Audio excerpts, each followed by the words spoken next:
while your day is winding down. They're just getting started. This is South Coast Tonight with Chris McCarthy and Marcus Farrow. They've got you covered on all the news of the day, from local issues to politics on both sides of the aisle. This is the place where the movers and shakers come to be heard, to listen, and where they're held accountable. This is South Coast Tonight on WBSM.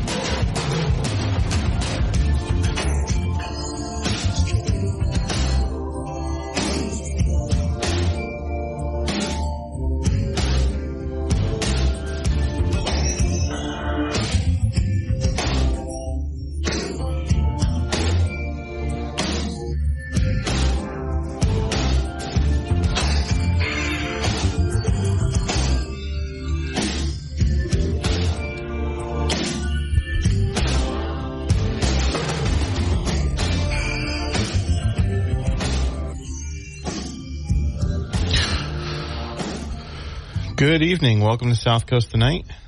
What's going on, Marcus? I don't know. You had a busy day? Was busy. You were out there, the roving reporter? Yeah, I had some available time today, so I decided to go and check out the situation. I mean, honestly, we weren't able to see much. I don't know if anybody's been to the House of Correction. I had to go quite a few times when I was doing defense work. You have to. It's a parking lot that's right at the beginning, and then it's a long and winding road to the facility.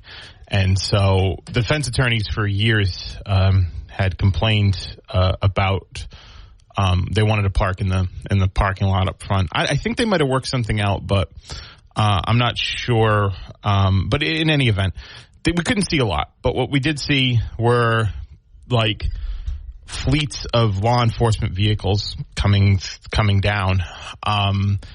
We know that. I know Jess Machado is on the scene. I didn't get to hear from the sheriff. Jess Machado's on the scene. I don't think she did either. I talked to John Darling, and he's actually hoping. I think Haro will call in at some point tonight if we can fit him in the schedule. So that's what's going on now. We still don't have any updates. We have, I guess the facility is they've taken back control of it. Mm-hmm. They've finally taken back control of it. They brought in units from as far away as Hampden County and Suffolk County. I saw vehicles with I think you did too as well, Marcus, with those identifications on them.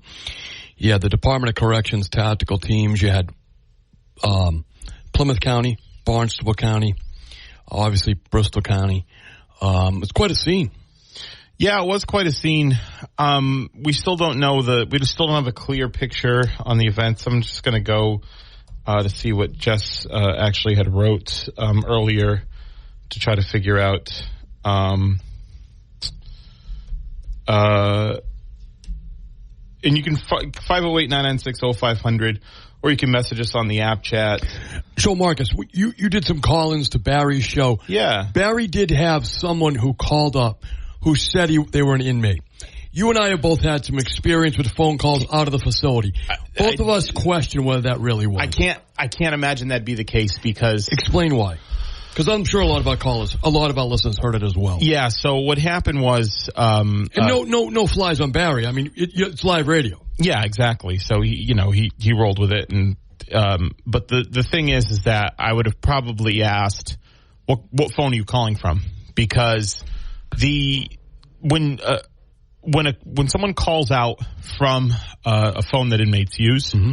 you hear Barry would have had to answer the phone, hear some long disclaimer, and we would have heard that on the podcast. And we would have heard that. We would have heard that over the air because you can't skip it or anything like that. He would have had to put in a credit card number, mm-hmm. and he would have had to accept the charges because the inmates don't pay for the phones. The people receiving the calls from the inmates do. Okay.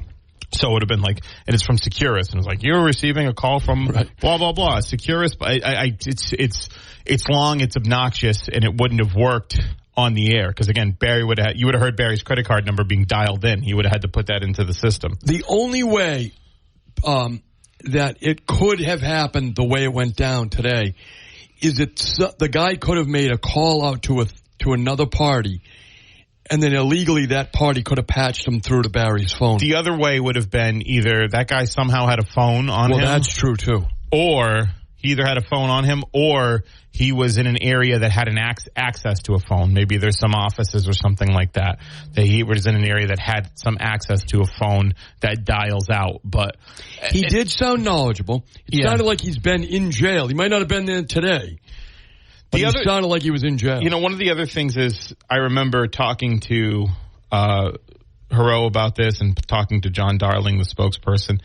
And what they were saying basically is that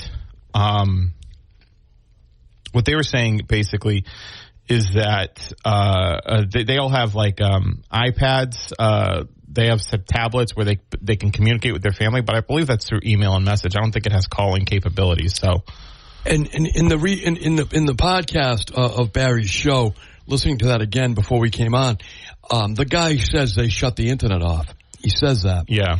He makes another.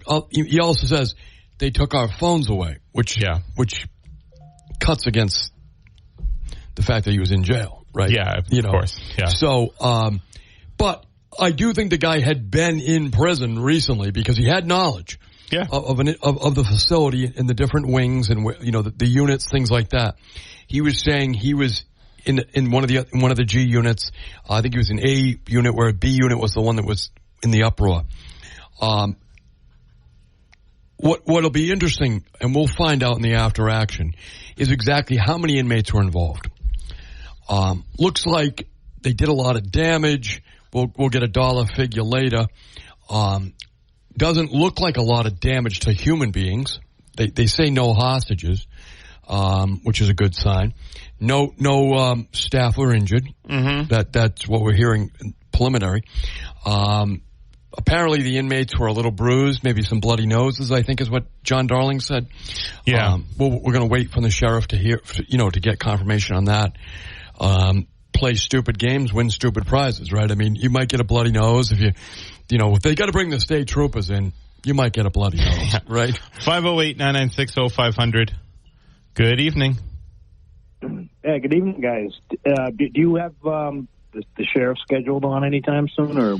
We're trying. We're trying. It's in flux right now. I mean, I talked to his spokesperson. He said he's going to try to get him on. Good. Yeah. I mean, that he's very outspoken, so I'm curious how he reports. I missed Barry's show, unfortunately. I want to see the podcast.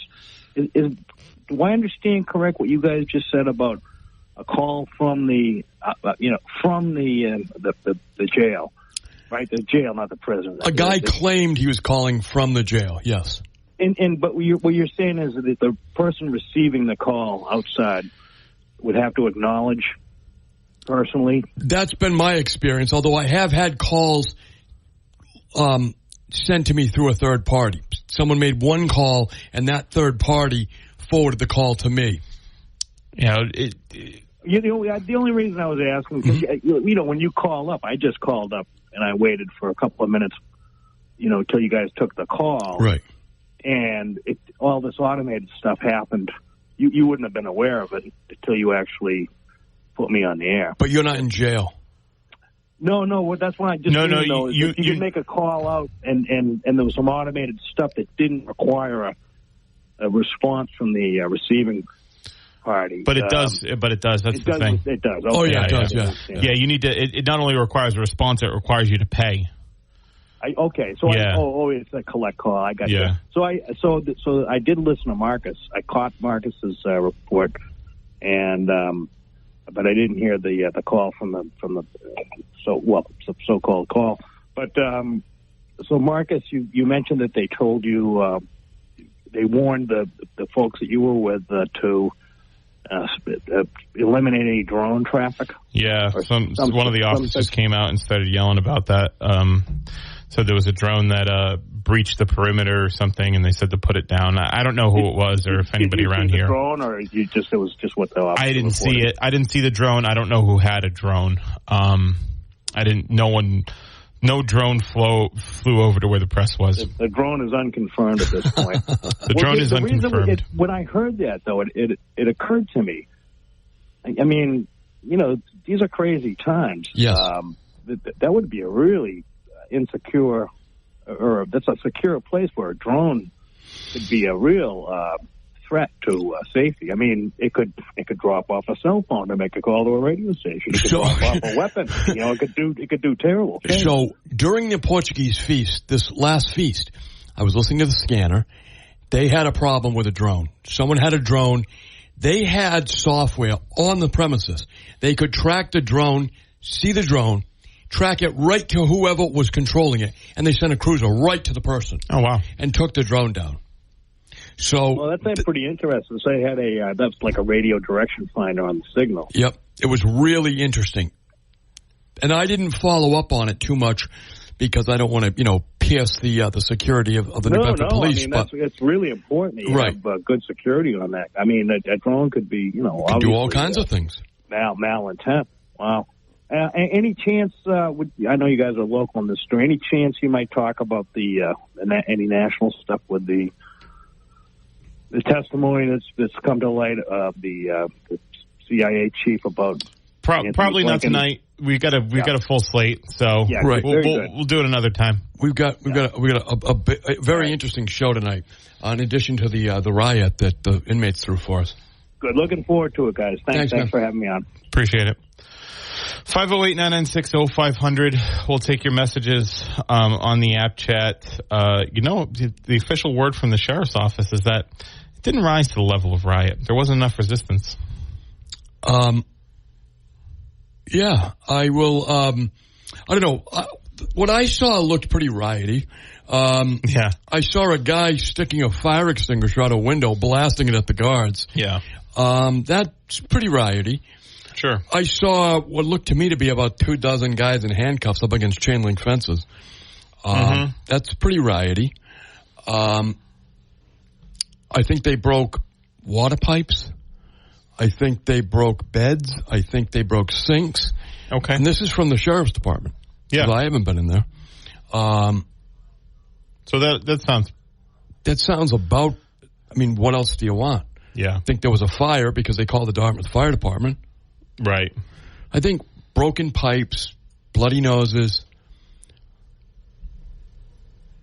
state police, 5 sheriff's departments, Department of Corrections. What was it? Yeah. I mean, was it a Rolling Stones concert? I mean, that's pretty much... I guess it could be worse. Yeah. But I don't know that that's the standard, is it? Could have been worse. Yeah. It can always be worse. They could have built a bomb, but they didn't. They built a fire. Yeah. Dartmouth Fire Department had to go. Mm-hmm. Well, they had to go. They might not have, because when I asked Darling about the fire truck, he said, was there a fire truck? I didn't see it. You heard on the scanner. Huh? They called it out. Oh, no. I know that there was a fire truck there. But what I'm saying is, Darling, when he came up around sometime in the afternoon, he didn't see it. That means that truck left or it wasn't there. Otherwise, he would have seen the truck. It would have been hard to miss the fire truck in the parking lot. Right. Yeah. So I think the truck probably left. So I imagine if there was a fire to extinguish, there would have probably been maybe, I don't know. There might have been more going on there. Maybe when someone sprayed the fire extinguisher out the window, they were able to extinguish the fire simultaneously. Altruistic rioting. It's not bad, actually. You don't want to get this, because a lot of these guys are going to face serious sentences now. Mm-hmm. Right, Marcus? Rioting in a facility, could be assault and battery charges, the damage to property. I remember that back in the 90s, when there was a riot like this, it was just at the end of David Nelson's term. I happen to have friends of mine who were working at other facilities around the state, who were in my National Guard unit. And the guys were all sent there, right, the ringleaders. Yeah. And they said those guys got stiff sentences. Right. 3 and 4 years. Right. For real serious, offenses and things like that. And so it looked to me like how did the news said they were taking them out and reprocessing them. So that, I wonder if they were rearresting them. Yeah, they could have been. They might have been rearresting him, and I don't know. There were, I think, 17. They said inmates that were moved to another prison somewhere else. Okay, so 17's a lot of guys. Yeah, I suppose it is. I mean, there's what? How many members of a football team? How many members in a football team? Yeah. 22. Right, it's damn near a football team. Well, I guess. I mean, there's 600 people there. 600 plus people there. 1% is all the Bolsheviks needed. I mean, you don't want you don't need everybody. In fact, you don't want everybody. You know, it was funny. I heard some people earlier today. I said we don't know the situation. We still don't know the situation. And there were some people today saying, "Oh my God, this is why I can't listen to Marcus anymore. It's clearly out of control. It's clearly a mess." I mean, I think that, again... Well, were there any sheriff's departments that didn't come to Bristol County to assist them?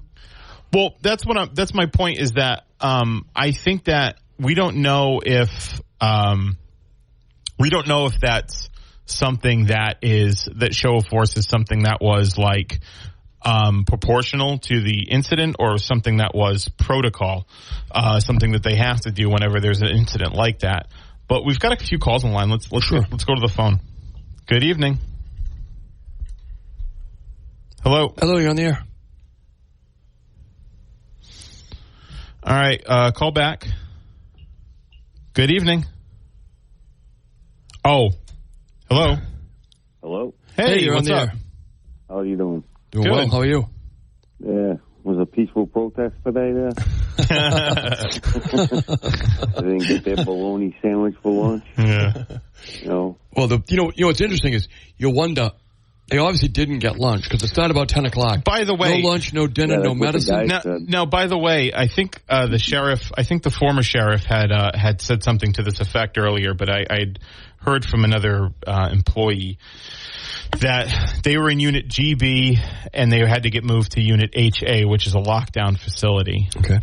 They didn't want to be transferred to a lockdown facility, and then GB started to riot, and then GA, which is the unit next to GB, started to riot. That's what I heard from a sheriff's employee, and that's what I heard. 17 inmates are being transported to different jails. So I heard that from somebody at the department.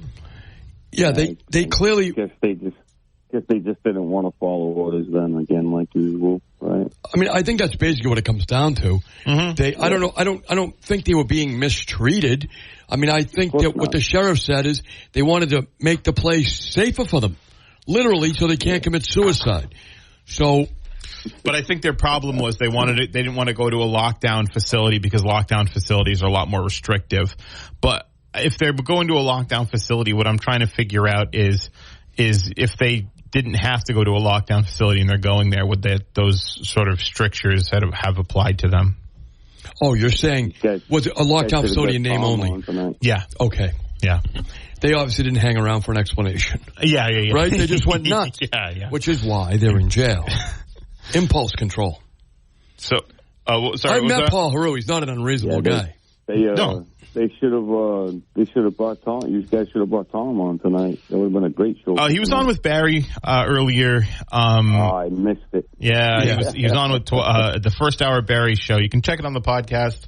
But okay. he gave a good explanation of situations like this and how typically they respond. I'm surprised. I guess he didn't use the dogs today. Didn't seem like it. Try to look like you don't need them, right? That's the dogs are useless. They didn't use the dogs, which in a situation like that in the past they have been used.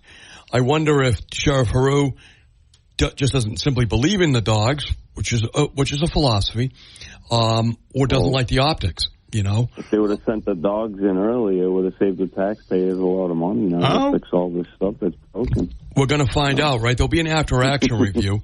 I think you'll find that the people who have to write the check, the legislature, is going to be curious as to what could have been prevented, what inmates, and you'll see in the inmates' charges, if the media covers them, and I think we will, what exactly they're charged with, right? Restitution, things like that. This kind of just shows the people that that's what you get when you take somebody that was, a mayor in Attleboro, and put him in charge of a prison system. So I guess. I mean, the guy before him was a city councilor, so. And a cop. Reminds me of the cop detail's kind of important. Electing Joe Biden, you know. Yeah. Hey, thanks for the call. Have a good weekend. Thanks for the call, man. We appreciate it. Night. So I heard some calls today, and I see some message. Sheriff Hodgson would have, propelled in there and extracted them immediately like he was Rambo. That is what happened in the 2000. That's why they're suing him. In 2000, they're suing him for something that happened in 2000. 2002. I'm sorry. The ice raid. Oh, the thing we talked about 2020. The video we have. Yeah, I mean, 2020. That's right. He wasn't part of the extraction team. He was right there. He was injured.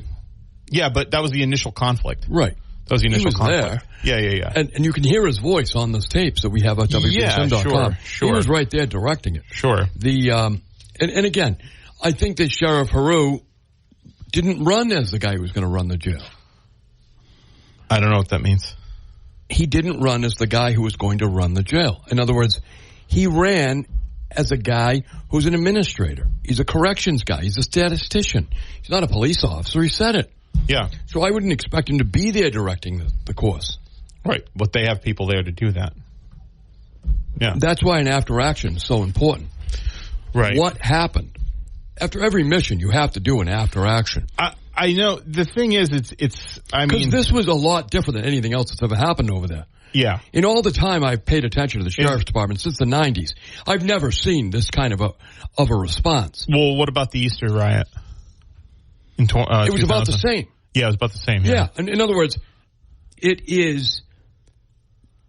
that was a really bad thing. There were a ton of departments, a ton of people. I mean, you had the Department of Corrections, Suffolk County, Hampden County's hours away. Right. That's Western Mass. Barnstable County, Plymouth County, all kinds of people deploying to today. Yeah. State police. I mean, those are like Greyhound buses full of state troopers. Right. It's a lot of troopers. So why do they need so many people? As you say, Marcus, that may be standard fare. Yeah. It's not a normal day, but it may be normal for when there's an incident like that. Fortunately, we don't have incidents like that all the time. Yeah, that's what I'm saying. It might not have been a proportional response, but one that's just protocol, one that just happens. But it went on for about 7 hours. 7.5 still going on, right? Yeah. We don't know. I don't know if the press conference has happened. I'm still waiting to hear from the sheriff's spokesperson on this, but 508-996-0500. They were protesting moving to a different unit, but mostly peaceful, I've been told. Yes. I can tell you that the video footage I saw included a broken window, fire extinguisher. Sure. We don't know how many people did that. Oh, just one guy is all I saw. Yeah, right. It. I mean, I don't think it doesn't take two guys. I don't think two guys can deploy a fire extinguisher. It was very clearly one guy doing it. Yeah. As I remember when we used to do it in college. So, yeah, right. The interesting things are this. Definitively, we've heard no staff injured. Mm-hmm. We've heard that, definitively. Yeah. We have heard the only thing with a little bit of gray area is no inmates taken hostage. Yeah. We've heard that. It's a little bit of a gray area. But, again, I understand you don't want to say definitively if you don't know. Right. We've heard no major injuries. I think bloody nose. No, that's really no big deal. That's a football game, right? That's the most injuries I've heard. A bloody nose, right? Maybe some bruised egos. But you have the dogs were not required or not used, if required, not used. Even muzzled. I think that they may look at that later and say, could a dog have been strategically deployed?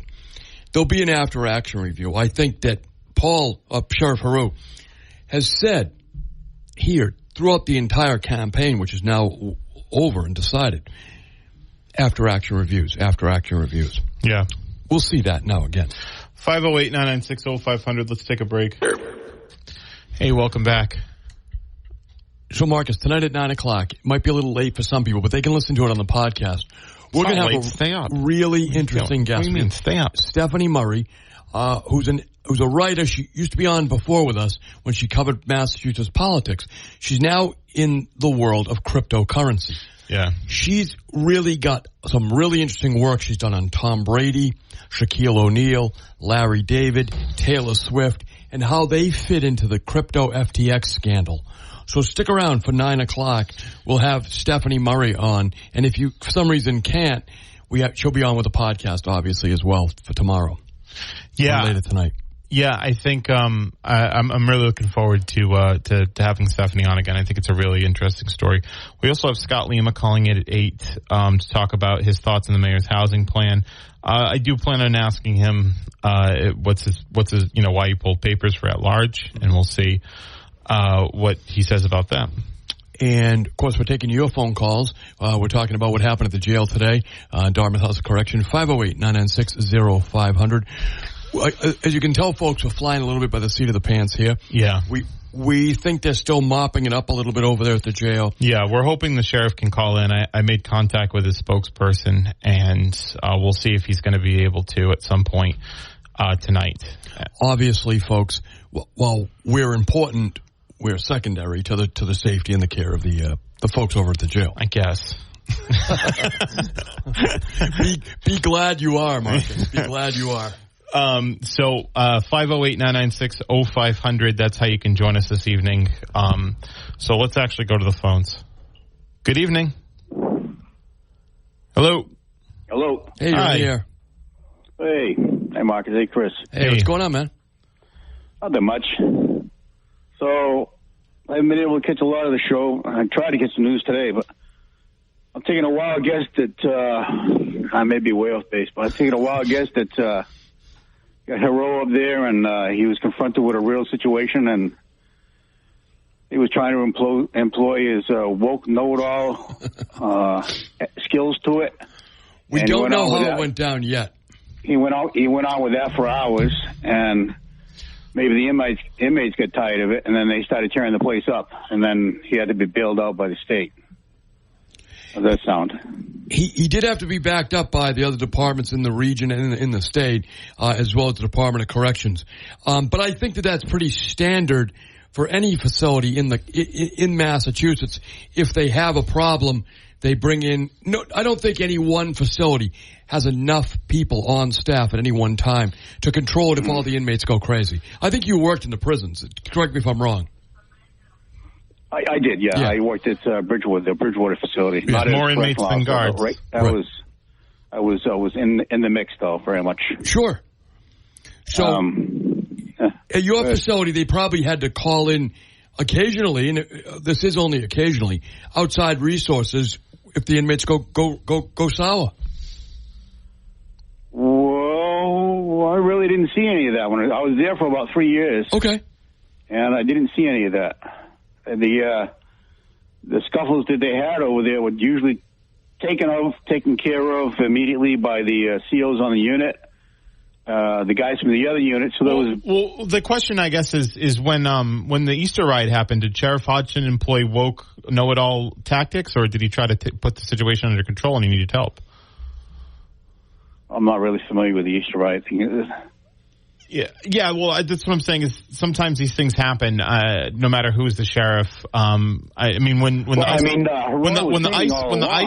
ice incident happened, he's going to send in the social workers first. When the ice incident happened, did Sheriff Hodgson try woke know-it-all tactics? No, not at all. Yeah. No. He went right in with the prison group. Yeah, right. And that's what always happens in Bridgewater. In Bridgewater, the COs would just be, the unit COs would be right down there, bang, they'd be on it, and the other guys from the other units would be coming over. Most of the time, there wasn't really a need for a lot of the guys from the other units because the guys that were on that unit usually took care of it right away. So we do know that with the last videotapes that we got, and from Sheriff Hodgson and Sheriff Haru, we had them both on the show. And we have the video, they're at WBSM.com. Yeah. The guys were in flex cuffs in 90 seconds. All right, controlled up against the fence in 90 seconds. That's the way it's got to be, yeah. This has been 7 hours. That's I don't know what the situation Everybody was getting here. And I was hearing a number of people saying, okay, I've been in the business for a while, and what's going to happen, or I'm retired from the business, what's going to happen is once these buses show up, half an hour, they're in, and it's over. Right. And they'll say hours and hours go by. That's where we're at. So but here's the thing. But I don't know what happened. I mean, here's the thing. We have seen just a few hours ago. We just saw a few hours ago. There were people in cuffs on their knees outside of the facility. Yeah. So I mean, we don't have any reason. I don't think we have. I don't know it seems like it might be under control if that's the case. Yeah. Wow. They just haven't called it under control yet. That's insane. So I guess Hero was up there slowing everything down. Hey, wait a minute. I'm still the sheriff in town here, and you guys we're gonna do it my way. We're gonna do this, and that. Well, we just don't know at this point. Yeah. That's what we're waiting for. I know. It's just conjecture. Yeah. No, look. I mean, it's hours gone by, and the standard knowledge of those kind of things when the buses show up is that half an hour they're in. What it was stated was that the buses get there, they get the knowledge from the on-site people, and then they give the guys 3 chances to come out the way they say they're going to come out. They're told how to come out, and they give them 3 chances to do it. And then if they don't come out, but 3 chances, then the guys go in. That's what I heard. So long after the buses got there, I saw inmates still spraying a fire extinguisher out the window, okay, from the helicopters up above. I wasn't there. I was watching on television. That was hours after they had shown up. So I don't know what happened. That's why I'm telling you on after-action review, I'm going to keep my powder dry, right? Yep. On this thing. Absolutely. I do know that the videotapes at WBSM.com from the last incident a few years ago when Tom was in charge, and from Sheriff Harut, who came on the show and talked about it, everybody was in flex cuffs on their knees within 90 seconds. This has been hours. Now, I don't know what else was going on, which is important to keep in mind. It's also a completely different facility in the jail too. I think that's worth noting as well. It's part of the main camp. It's part of the main campus as opposed to the ICE building, which is a smaller building off to the side. I think with fewer people. I mean, there were 17 that were transported out. There were 24 total, I think, in the ICE building at the time. All right, so there were 24 in the ICE building at the time. So I've heard numbers as high as 600 here tonight. No. There's 600 people at the House of Correction total. In Dartmouth. In Dartmouth. Right, right. So out of the 600 people, 17 we believe have been lugged. 17, yeah. Right. So you've got to distinguish those 17 from 600. You're still dealing with 600 people. Yeah, right. That's a lot of people to deal with. Mm-hmm. Many of them have nothing to do with this. Yeah. But you've got to distinguish them. Probably most of them, I would say. Oh, yeah. We've already figured that out because it said 17 were lugged. 17 out of 600. So you can't manhandle all 600 Thanks people. for the call. We got to take a break. We got some calls on the line, too. Yeah, bye-bye. See you. Thanks. Hey, we got some calls on the line. If you're on the line, stay on. We'll be right back. This is South Coast Tonight. 1420 WBSM, where freedom of speech lives. One's on the left, the other on the right. But they're both ready to call it right down the middle. More of Marcus and Chris on South Coast Tonight, here on WBSM. Good evening. Let's go back to the phones. Hello. Good evening, Marcus and Chris. How you doing? I'm doing well, my man. How are you? Doing all right. You know, that the riot that you're talking about was 91. Yeah, it was remember Easter of 91. A CEO called Barry. He said he was there when that happened. That was under Sheriff Nelson. Yes. He was a Democrat. He was, yeah. Didn't Hodgson say he was there for it? He worked there then.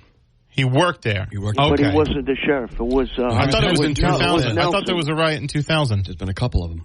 Okay. The one way back. The last one for David Nelson was bad. It was at the Dartmouth, New Bedford House of Correction. They burned a lot of the facility. It was really bad. Mm-hmm. Yeah. It went on for days.